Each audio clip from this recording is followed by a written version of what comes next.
এই দুটা পোক যদি আপুনি নিয়ন্ত্ৰণ কৰিব পাৰে অমিতা খেতিৰ পৰা, তেনেহ'লে কি হ'ব, এটা গছো ভাইৰাছ নহ'ব। আপোনালোকে নোট কৰক, এটা হ'ল হট ফ্লাই আৰু আনটো হৈছে ৰেড মাইট। এই দুটা পোক যদি আপোনালোকে কণ্ট্ৰল কৰিব পাৰে, তেনেহ'লে এনেকুৱা গছ হ'ব, এটা গছো ভাইৰাছ নহয়। চাওক, ভাইৰাছ মুক্ত অমিতা খেতি কিমান সুন্দৰ দেখা গৈছে, চাইছে গছবিলাক কিমান সুন্দৰ হৈ আছে, কাৰণ ইয়াত কোনো ধৰণৰ ভাইৰাছ নাই। ভাইৰাছ মুক্ত, একেবাৰে ভাইৰাছ মুক্ত খেতি হয় এইটো। ইয়াত 6 বিঘা মাটি আছে, আপোনালোকে এটা গছো দেখা নাপাব যেন ভাইৰাছ হৈ আছে। গোটেই গছজোপা ভাইৰাছ মুক্ত হৈ আছে। কাৰণ হ'ল ইয়াত শিডিউল মেইনটেইন কৰা হৈ আছে, যি মেডিচিন দিব লাগে শিডিউল মতে মেডিচিন বিলাক স্প্ৰে কৰা হৈ আছে, সেইকাৰণে ইয়াত ভাইৰাছ মুক্ত হৈ আছে। অমিতা খেতি সকলোৱে বিচাৰে ভাইৰাছ মুক্ত হ'বলৈ, কিন্তু মেডিচিনটো কি হয়, শিডিউল মতে নিদিয়ে, সেইকাৰণে অমিতা খেতি ভাইৰাছ হৈ পৰে। চাওক, অমিতা খেতি একেবাৰে সহজ এটা খেতি হয় ক'বলৈ হ'লে। কাৰণ হ'ল, যদি আপোনালোকে জলকীয়া খেতি কৰে, কিমান ৰিস্কি খেতি হয় জলকীয়া খেতি, আৰু কিমান মেডিচিন ইউজ কৰিব লাগে।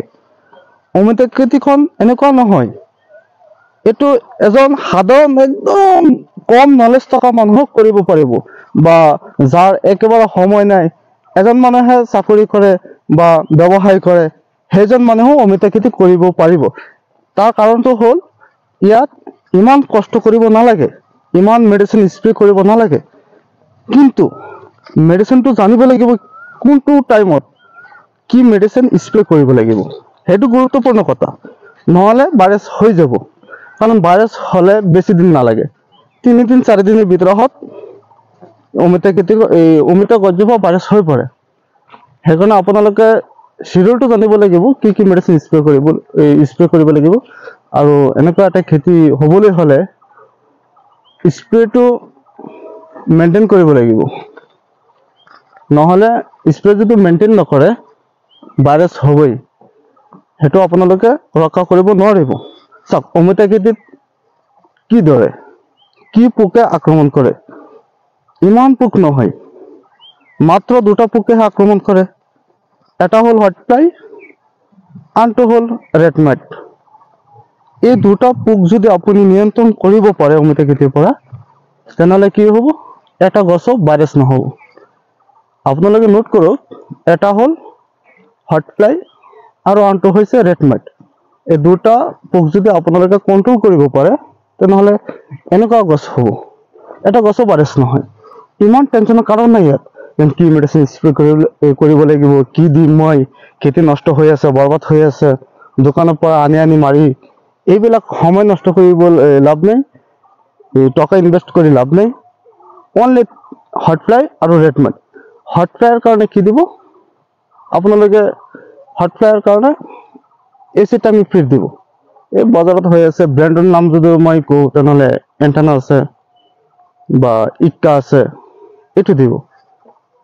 আৰু যদি মাৰ্চ খেতিত থাকে, চাব পাতৰ তলফালে চাব, যদি মাৰ্চ থাকে তেনেহ'লে মাৰিব, আৰু যদি মাৰ্চ নাই তেনেহ'লে মাৰিব দৰকাৰ নাই। অনলি এচিটামিপ্ৰিড দিব, লগতে এটা ফাংগিচাইড দিব। সদায় মনত ৰাখিব, অমিতা খেতি যিদিনাখন স্প্ৰে কৰিব, এটা ইনচেক্টিচাইড আৰু এটা ফাংগিচাইড লাগিবই। যদি আপোনালোকে ফাংগিচাইড নিদিয়ে, তেনেহ'লে কিন্তু গছ ভাইৰাছ হৈ যাব।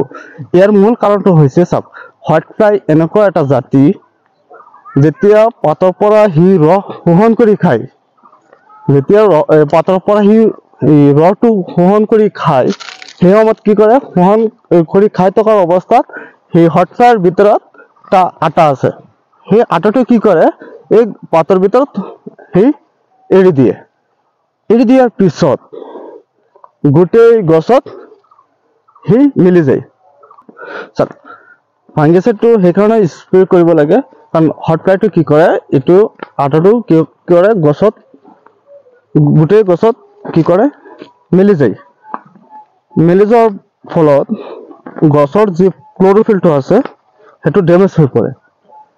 যদি আপোনালোকে ফাংগিসাইডটো ব্যৱহাৰ নকৰে, এই যে ক্ল'ৰফিলটো ডেমেজ হৈছে সেইটো ৰক্ষা কোনে কৰিব? সেইটো ফাংগিসাইড লাগিব।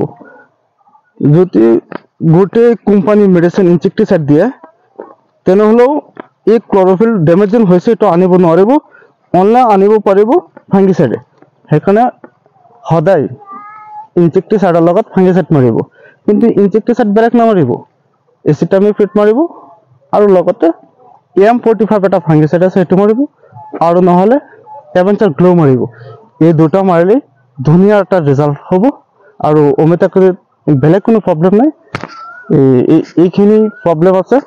যদি এইটো আকৌ মই যে কৈছোঁ স্প্ৰেটো, এইটো সপ্তাহৰ মূৰে মূৰে দিব, 10 দিন যাতে নহয়, 1 সপ্তাহ মূৰে মূৰে স্প্ৰেটো কৰি দিব, ধুনীয়া এটা ৰিজাল্ট পাব।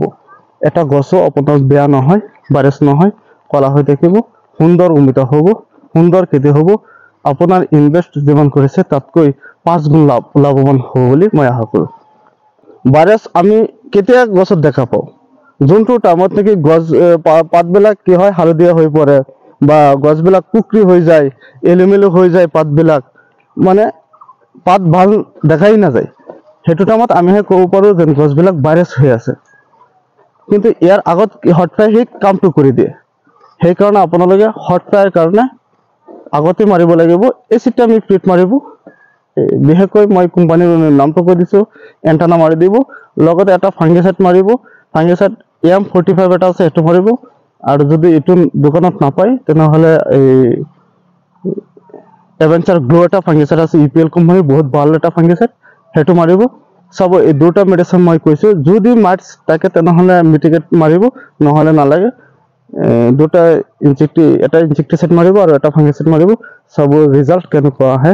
অমিতা খেতি এই ভাইৰাছ মানে নহয়, এই মুক্ত থাকিব, ভাইৰাছ মুক্ত থাকিব, আৰু গছবিলাক সুন্দৰকৈ ওপৰত উঠিব। আৰু আপোনাৰ যি ফলৰ কথা কৈ আছে, এটা গছত প্ৰায় 70 পৰা 80 কেজি বা 100 কেজি ফল দিয়ে এটা গছে, সেইটো ফল আপোনালোকে পাব যদি এনেকুৱা কৰিব পাৰে। সেইকাৰণে মই যে শিডিউলবিলাক কৈছোঁ, শিডিউলটো ভালকৈ লিখি ৰাখিব, নহ'লে আকৌ মনত নাথাকিব, এনেই মাৰিলে লাভ নহ'ব। বেলেগ মেডিচিন স্প্ৰে কৰাৰ কোনো দৰকাৰ নাই অমিতা খেতিত। মই যোনটো কৈছোঁ আপুনি স্প্ৰে কৰি চাওক, কেনেকুৱা হয় ৰিজাল্ট কমেণ্ট বক্সত জনাব।